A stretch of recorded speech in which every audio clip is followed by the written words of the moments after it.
Another big story we're following tonight. General Motors now facing almost certain bankruptcy after an offer to swap debt for equity was shot down by bondholders.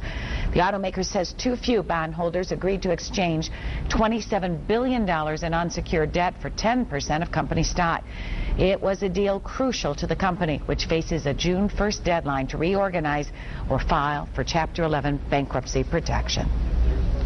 Auto analyst Eric Merkel has been following these developments as well. Eric joins us live in the newsroom now, and June 1st is our deadline. Is it likely that we'll see anything prior to that deadline as far as GM and bankruptcy? Well, I've got a little personal bet going with someone, but no, I don't think that we'll see anything prior to.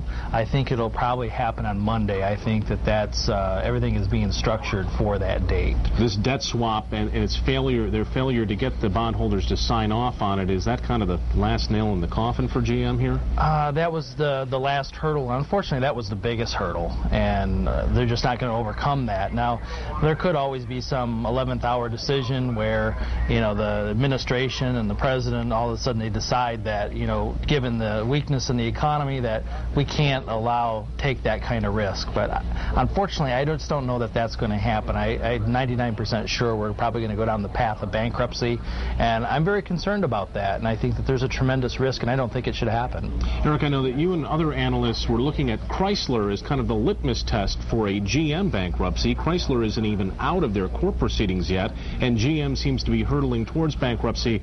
Does that give you pause? Does that give you concern? It gives me a lot of concern. I mean, if you look at the sheer size of General Motors, I think you know, the government, they're grabbing a tiger by the tail. They just don't know how big it is on the other end. And I think when you start looking at the magnitude and the impact that GM can have on the macro economy, right now we have to see stabilization in the labor market so that we can continue along the path of recovery, which I am starting to see some signs of economic recovery, certainly on a national level. But if we have some sort of a spike in unemployment claims and we start seeing the job numbers continue to deteriorate, it's going to really create some real problems for the economy, and we won't be able to get out of this recession. We'll continue to be stuck in the mud for a while. All right. As always, auto analyst Eric Merkel, we thank you for your time. Thank you, More Brian. from Eric tonight at 10 and 11, by the way.